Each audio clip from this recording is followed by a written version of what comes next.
Christy, you're muted still. Hi, good morning, everyone. I hope you can hear me now. Looks like it. All right, thanks. Welcome to our December 17th edition of OPI's Education Advocates. We're glad to see you all here this morning.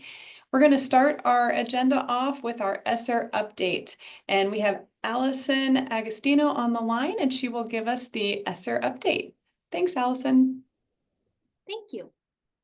Oh, perfect. So Brian's got our report pulled up there. Good morning, everybody. My name is Allison Agostino. I work with Wendy Fawns on the ESSER team as the project communication specialist. So I'm just going to go through our quick report that Wendy and I put together on a summary of where ESSER is at, as well as the ELO grant. So just to start off with, we've got our ESSER monthly status. So that table at the top is just showing the allocated and awarded amount, spent, expended, and then the remaining balance for our ESSER 1, 2, and 3, with a total, as well as right below that total, a summary of the ELO grant.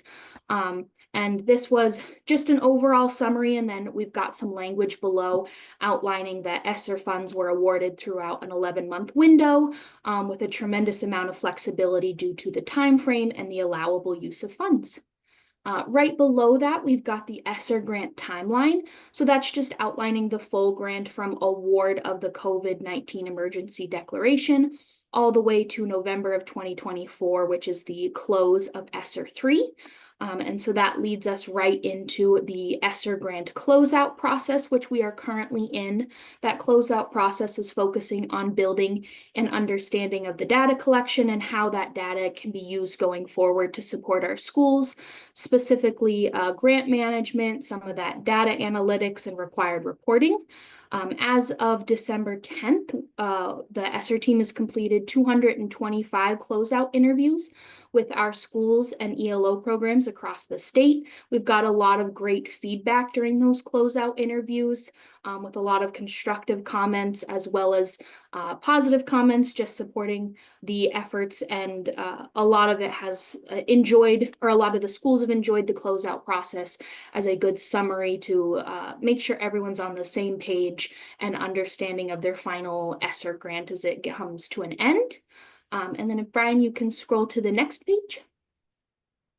Perfect. The leading into with the closeout, we've been able to do a good analysis of ESSER 2, 3, and the ELO grants use of funds. So that green chart there is the use of funds across those two grants, showing the kind of need between instructional needs, whole child wellness, and other. So those instructional needs are addressing learning loss, some of those dedicated devices for students, home internet for students, supplemental learning and technology. That has been pretty much the largest focus for schools across the state. Whole child wellness is our next section, and that's been focusing on mental health. There's been a lot of professional development on mental health, any minimized spread of infection, that might be specific equipment or HVAC systems that have helped with the spread of infection, and then supplemental services, and then just those other costs that have occurred. And then right across from that, we've got a bar chart that shows a use of funds comparison. So the red bars are our ESSER 2 and 3 grants. And then a really interesting view we took out specifically is the blue bar is showing our lost instructional time, which was a specific budget page within ESSER 3, as well as a comparison to the ELO grant, which is in yellow. And that's showing that both that budget page and the ELO grant were specifically addressing kind of some of that lost instructional time, and supplemental instructions that students might need. And so it kind of is a good comparison to show that both of those are pretty similar and a good area of focus across the state. And then right below that, we've got the ESSER grant funding project outcomes. That was something we could determine based off of schools submitting projected or large project scope documents. So there were about 870 projects completed between June and September of this year, representing over 296 schools as of December. The two largest areas of projects were air quality, so HVAC, windows, and asbestos mitigation, and then technology access, so servers, Chromes, access to internet, iPads, any technology that students were able to use. Some of our other projects included water, so bathroom projects, lead mitigation. We also had a large number of safety projects, so those were those keyless entries, cameras, doors, any security for the schools, and then a number of projects in outdoor learning, curriculum, and transportation. And then right below that, kind of to end it out, we've got the data on our ELO grant. So that was the Extended Expanded Learning Opportunity Grant, with 7.6 million being awarded in a function for 3.8 million to be used for summer school and 3.8 million to be used for after school. And that was kind of an extended, expanded opportunity outside of the normal classroom time frame. Grants were specifically awarded to programs from January of 2022 to September of 2024. And then right below that data, I've got a map that shows all of the different counties that ELO programs were hosted throughout the state. We had about 81 programs in total. So they were really spread across the state. It was really wonderful to learn about what each sides of the state were doing. And then right next to that is the ELO programs focus. So that's showing that we had a large number of programs focusing on math, with a few focusing on reading, and then a number focusing on a combined effort of math and reading. And then right below that, we've got a link to the ESSER webpage that specifically is going to go to our ELO stories. And those stories are posting and celebrating individual ELO grants. It'll talk about that individual program's efforts, their partnerships, the number of students they interacted with, how they utilized their funding. And it was a really great way to share out. We've got programs doing reading focus through theater. We've got programs doing math focus through graphic design and video game development. So it was very fun to learn about those. And that's about it. If anyone has any questions, thanks for letting me talk for a few minutes. Thanks, Allison. I don't see any questions. Doesn't look like. All right. Thanks, Allison, so much for that informative report on the ESSER spend out. We appreciate it. And I just realized I think I was muted when I introduced myself earlier. I think I know almost everyone here on the call, but just in case, I'm Christy Mockstutz. I'm the Assistant Chief Program Officer here at the OPI. I think I was muted earlier when I said that, so I wanted to just introduce myself. And now for our next item on our agenda, here to talk about the recently opened accreditation platform and our year 2 progress with that is Crystal Andrews. Crystal, go ahead. Morning, thanks, Christy. Yes, I'm Crystal Andrews. I'm the Senior Manager over Accreditation and Licensure. I will have to say my handout for you is not as pretty as Allison's. That was great, lots of graphics there, but I wanted to capture some screenshots for you of what the platform looks like. I know some of you are working closely with districts, and so I thought it'd be good for you to see it, and I can also show the actual platform here. So Brian, if I could share. Perfect.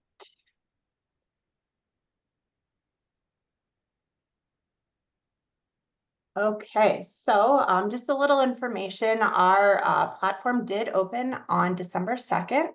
It was launched on that Monday after the Thanksgiving holiday.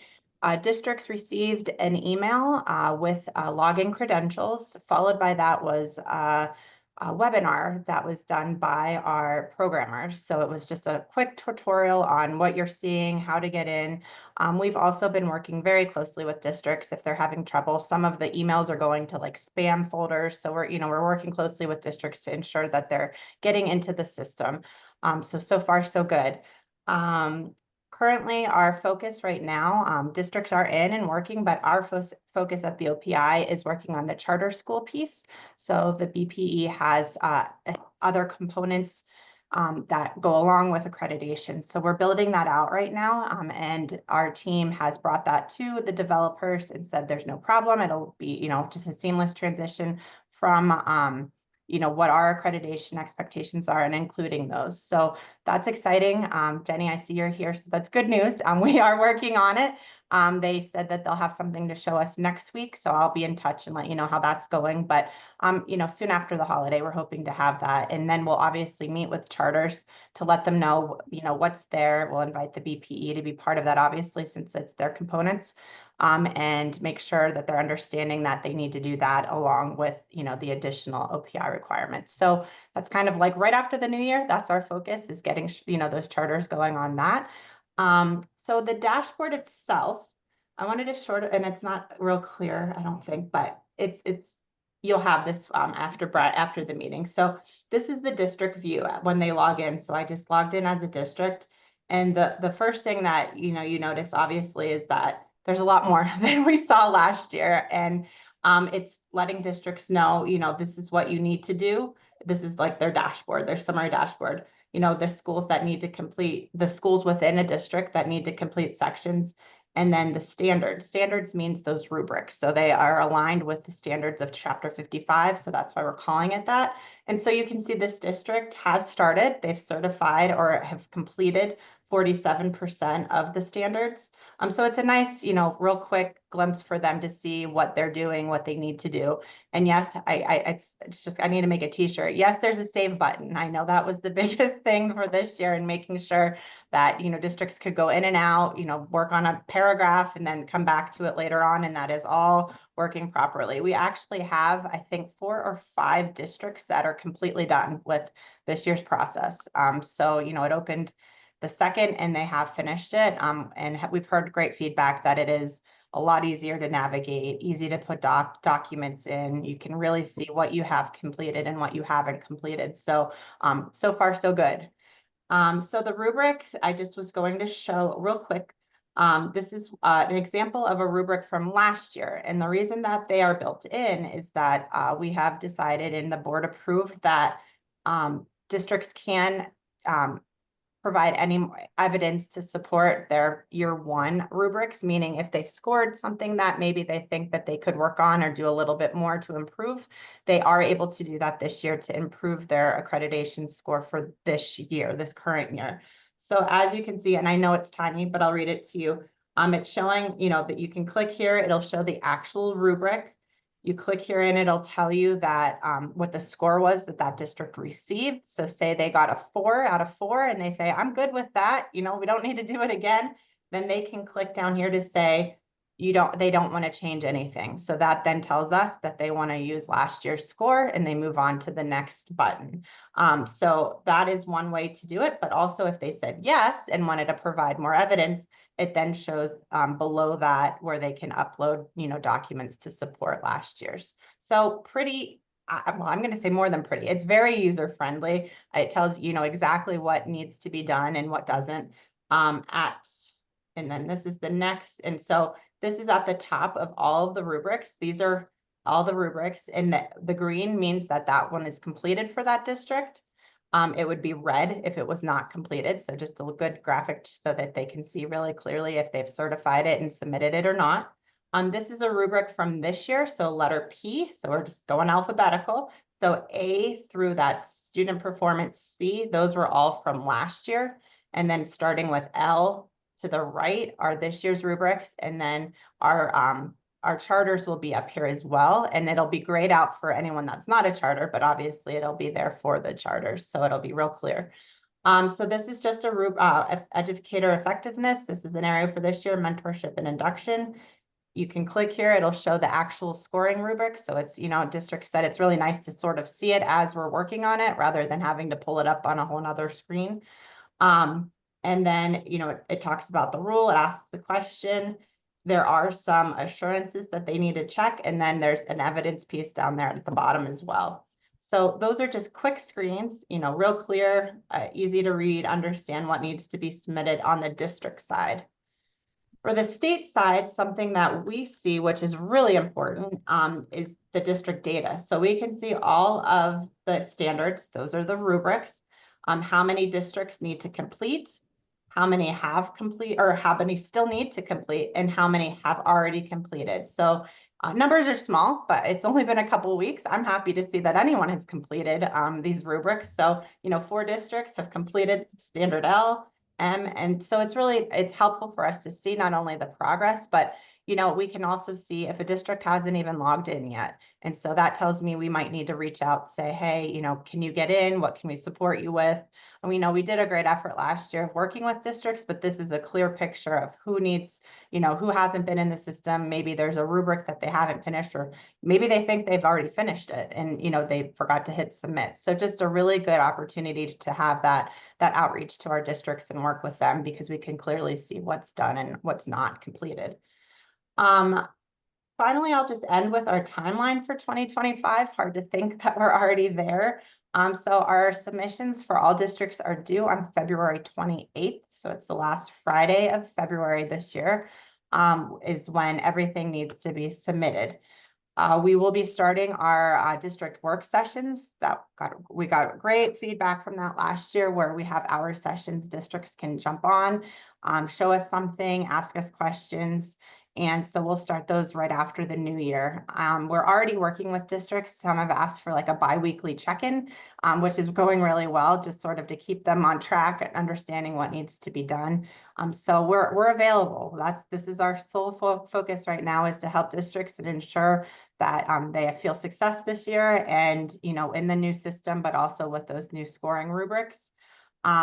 In March, April, we'll be starting our evaluation. So we'll do our training at the OPI.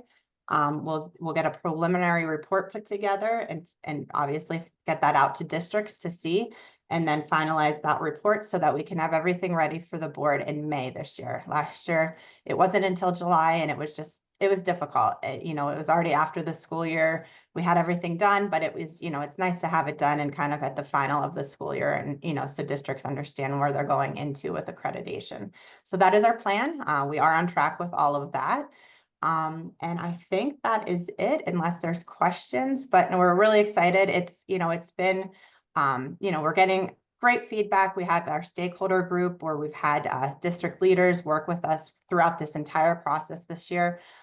So we will start with them again going into our next cycle. It's hard to believe 25, 26, where we're breaking into those 3-year rotations. So that's going to be a lot of discussion, a lot of work with our stakeholders, and we'll probably begin that. I'll say we'll probably have a first meeting in February just to sort of start thinking about it, but then really get that going in March after this year's already due. So I am going to stop sharing, and then I'm here for any questions. Thanks, Crystal. It looks like Jenny, you have your hand up. Go ahead. Thanks for that, Crystal. Did you have a plan to do a work session for public charter schools for their section of the accreditation? Yes, absolutely. Okay. So once it's built out, and like I said, we hope to see that in the right after the holidays into the new year. I wanted to put together something just for those charters to understand, this is what we have to do for OPI, but then those other components. And like I said, we'll invite you and McCall to that so that you can be a part of that, since they are your questions. But as you know, just with, the scoring rubrics are a little bit different. So that's the part that is going to take just a little bit of time to kind of configure what that will look like compared with the accreditation, for the other scoring. So that's really the only thing that they said, oh, let's think through that and get that through. Everything else is just building it in, and it could be done within days, I think. So yes, right after the new year, I plan to get with you and McCall and get that on the books, but I think it's important for them to see it, understand it, and know what needs to be submitted. Yeah. Great, thank you. Sure. Hey, Crystal, thank you for that. It's so wonderful to see the system so user-friendly and the positive feedback from users using the system and already submitting in their standards and rubrics. So thanks, Crystal, for that presentation this morning. Thanks so much. All right, and next on our agenda, we have the Montana Plus Professional Learning Needs Inventory. Marie is not able to be here today, so I am here for Marie today. And I just wanted to give a brief overview of what this tool is. This is a self-assessment for teachers to go in, they answer some questions, and then the tool will provide them with identified professional learning needs that depending on how those teachers answered the questions, gives them some suggestions. Oh, you might need to do some professional learning on math. You might be interested in some professional learning on early literacy or early numeracy, or you know, any number of things that were identified on how the teacher answered the survey questions in this professional needs inventory. It's for K through 8th grade teachers. It's open to all Montana teachers, and it is available on our Teacher Learning Hub. And you can see when you log in, the link is provided there. You'll get that after the meeting from Brian. And it'll look like this, and there's just a link right there on that main page, and teachers click the link and start to fill that out.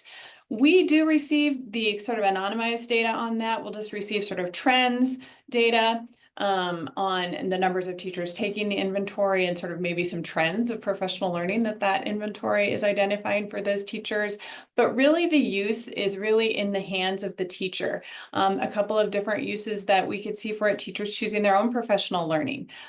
Schools maybe, or districts may have teachers use the tool to identify professional learning, and then that's part of the teacher's professional learning plan within their own school or district.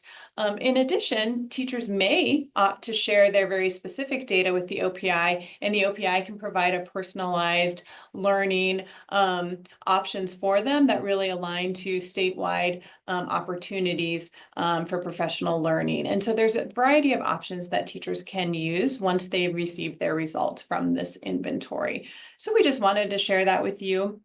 It opened recently, and we've had about 45 teachers already fill the set inventory out and begin to use this tool, and it is for math and reading as well.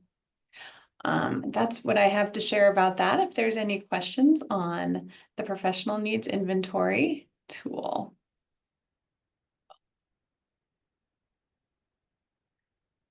Hi, good morning. I see that the superintendent was able to join us. Good morning, superintendent. And then as she's, Good morning. Thank you, Christy. So appreciative. Had a legislative audit committee meeting, so just got here with that. But please continue. Everyone's time is precious, and I appreciate that we're discussing wonderful things that are happening currently. But as we open this next new year, a lot of these things also will be still continuing down the road. And we've got some other presentations. So Christy, let's just continue. Sounds great. Thanks, Superintendent. So I don't see any questions on the Montana Plus, so we'll move on to our next item on the agenda, our legislative priorities. And we have a Promise is a Promise base aid overview with Paul Taylor, our school finance manager. And I know Paul's on the line.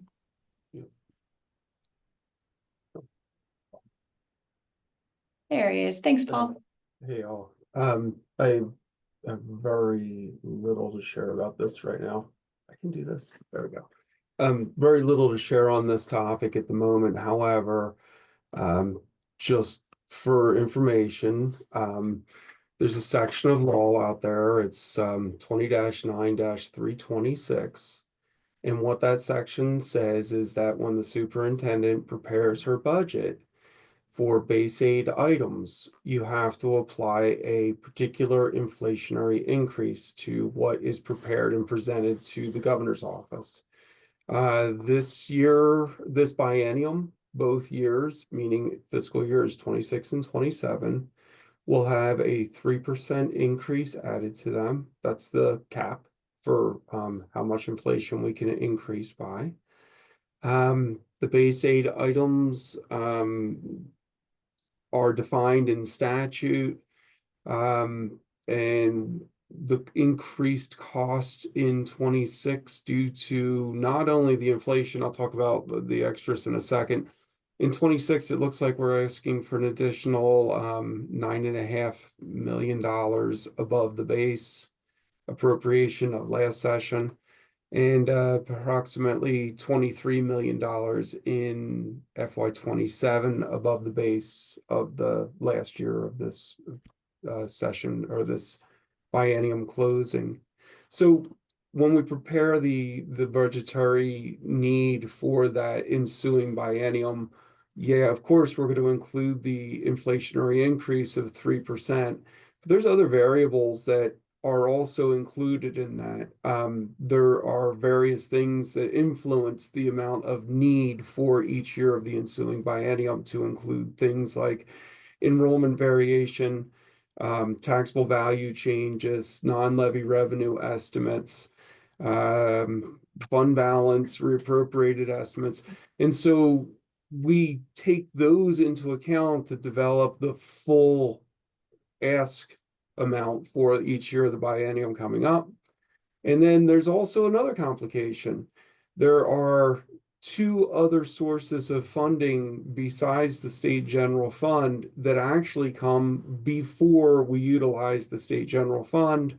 One is the guarantee account, which apparently has just had a fairly large adjustment made to it, associated with some funds associated with a lawsuit from the Riverbed Rents. I also saw on the news today that there were some oil and gas leases that were sold on state lands. It was on the news this morning that would increase the revenue generating capacity of state lands. So that's for the guarantee account, and a lot of that money will go to schools. The second source of funding is a thing called the Scepter account. And the revenue that is deposited into that fund is directly related to what we call the 95 mills. Those were equalization mills, are actually in statute as 22, 33, and 40. We add them up together, that's 95. So when taxable value estimates or taxable valuation increase because they're static mills, they will actually generate more revenue as taxable value increases. So we actually consider that then also, or at least the legislature then considers that. And I see Nancy's on there, so she can chime in if she needs to. But the information I'm actually sticking with for this conversation is it costs a little over $1 billion for base aid in each year of the biennium, and we're attaching inflation to that as per statute. And it's also been adjusted in that ask for things like what I mentioned before, enrollment variations and non-levies and stuff like that. It's about all I have. If you have questions, I'm here to answer them, I suppose, or I can try to. Any questions for Mr. Taylor? Mr. Phillips has a question. Let's have it. Paul's joking. Everyone up, yeah. Oh, no, he doesn't. That was my little hand thing. Oh, goodness. Oh, he doesn't have a question. Hi, Jay. No, I'm sure Mr. Phillips from Department of Labor has some Yeah. answers as well. Good to see you, Jay. Hey, guys, how's it going? It's going very well. We do have Representative Beatty has put this out as a piece of legislation in a House bill form, as well as it will be snug in how do I want to say, anything dealing with House Bill 2, which is what funds everything. The discussion that Paul brought up yesterday in the guarantee account, that is $92 million. Normally we receive between 40 or 50 million off the workings in grazing, in timber, in mining, oil and gas, and it was almost doubled this time. And very excited that the leases that we have now in oil and gas that Paul also referred to, we just are very rich as the treasure state in Montana. So very excited that there is, what do I want to say, that schools will be funded, hopefully before transmittal this next session in 25, because we do know that school budgets need to get started and get working on for that next group of students that come through. So then we have paraprofessionals with Mr. Cates.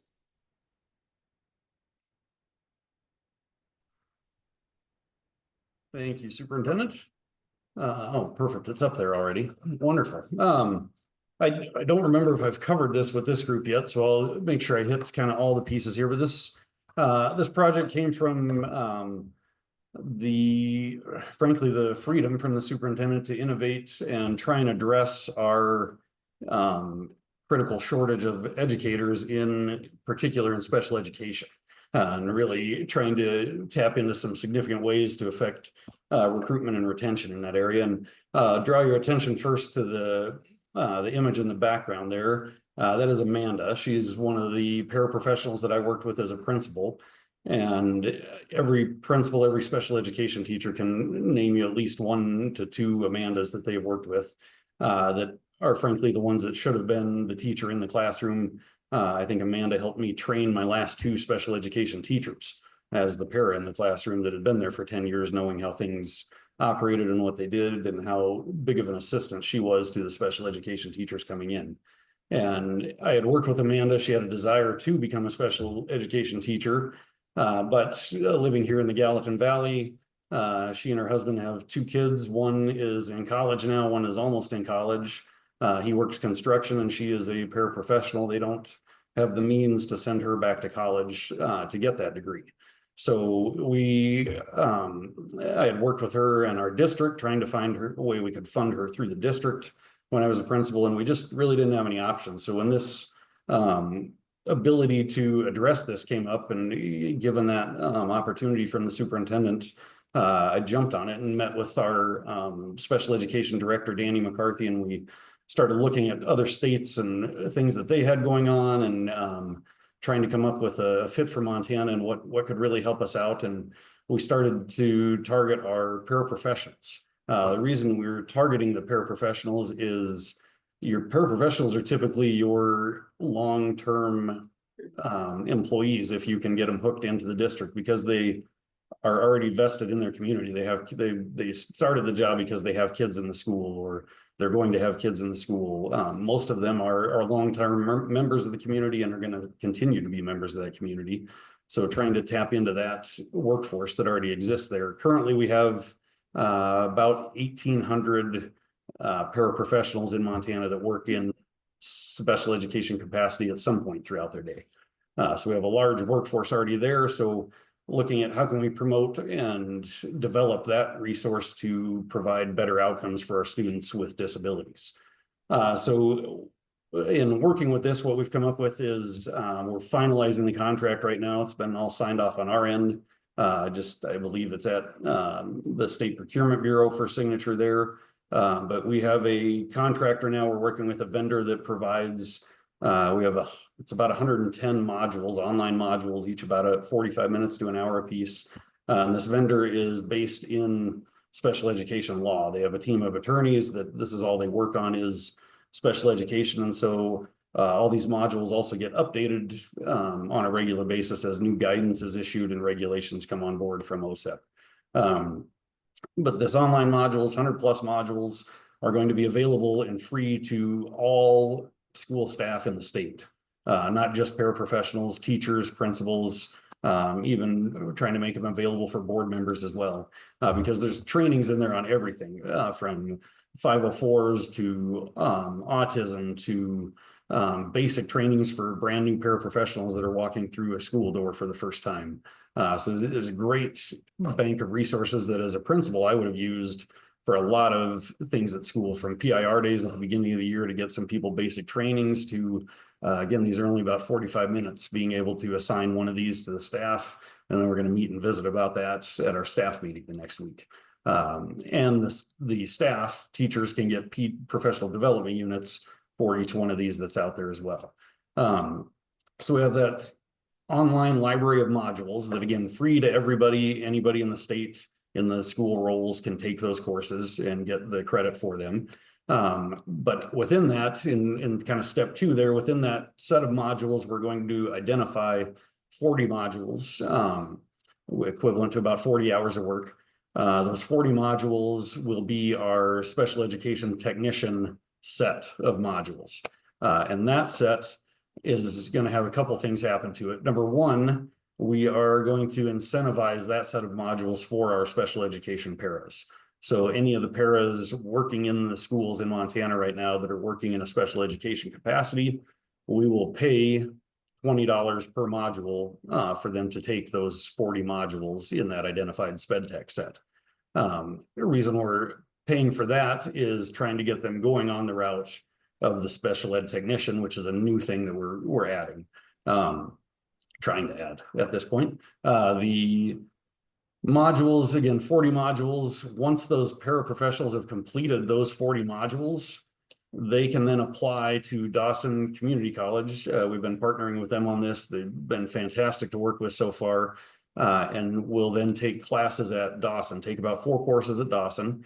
And this is a very staged approach because, again, many of these people haven't gone to school since high school. They may have been out of school for 20 years, and the fear of trying to jump into a college type program is real for these people. And we want to build confidence in all of that. So starting with these online modules that they can work at their own pace, do on their own time, and then getting into this Dawson program, easing them into what college coursework looks like.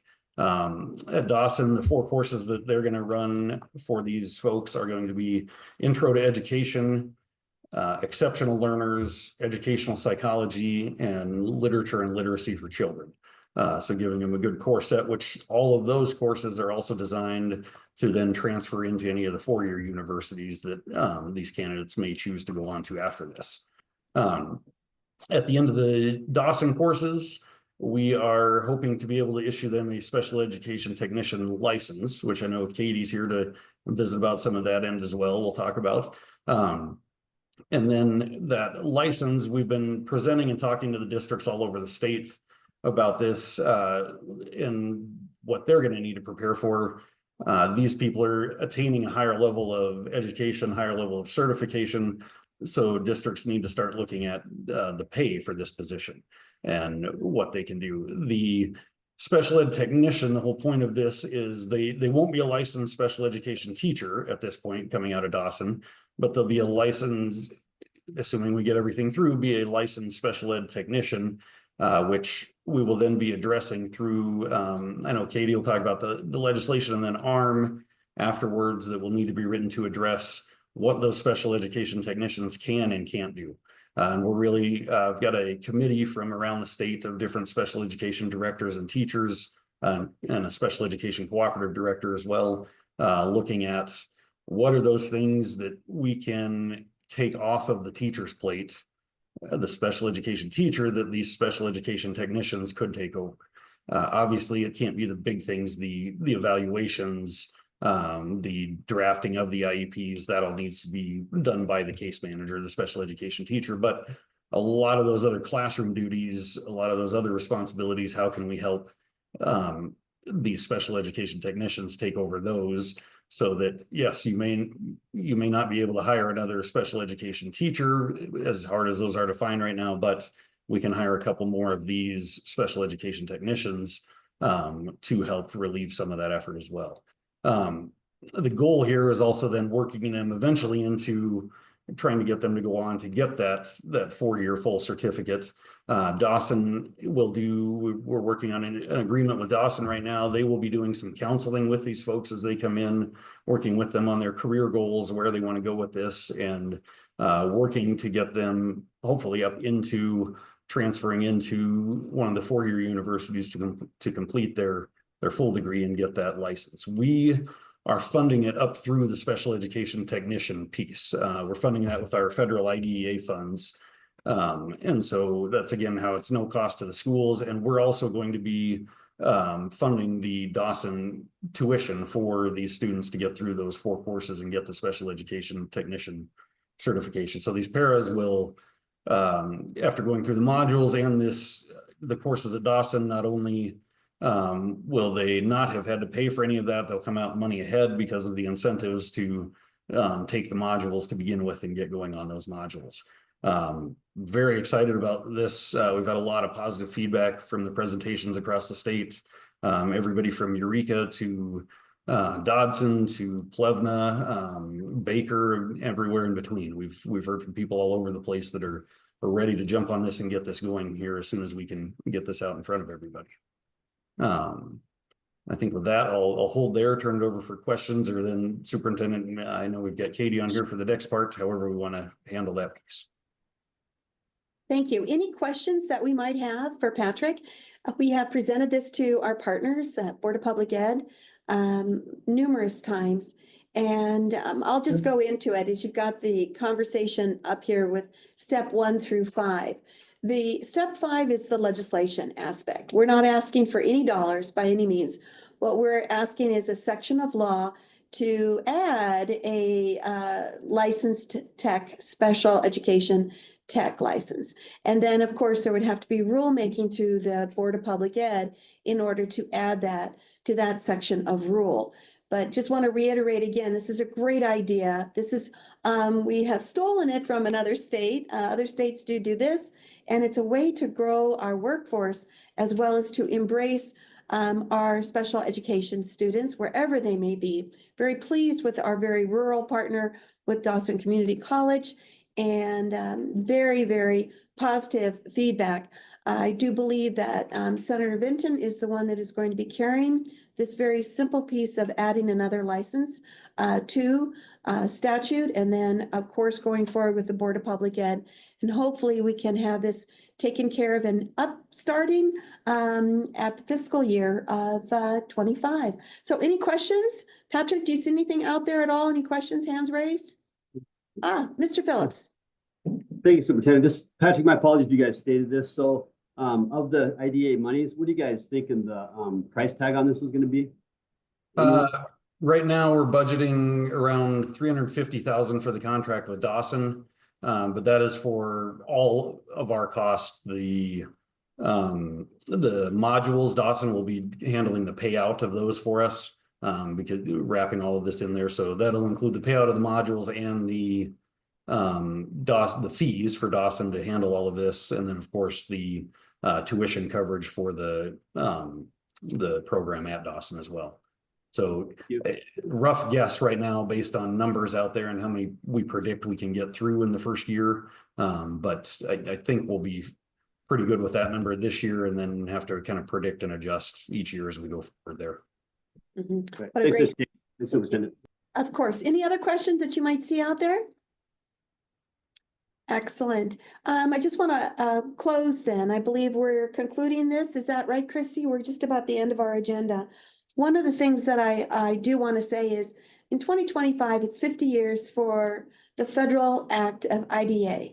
And what a great opportunity for Montana to recognize that it does take more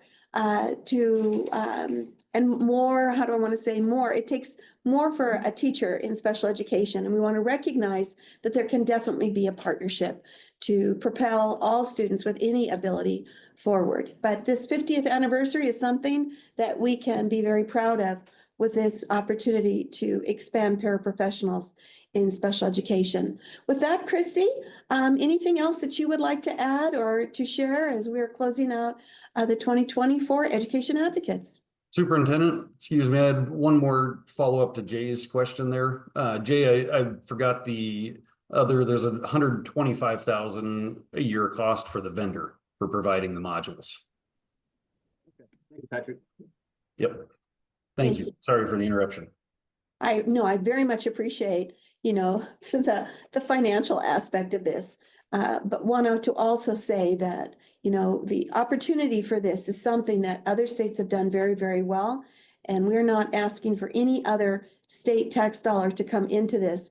We're going to be using our very carefully federal dollars that the state agency has to elevate special education across our state. So Christy, anything else to add as we close out?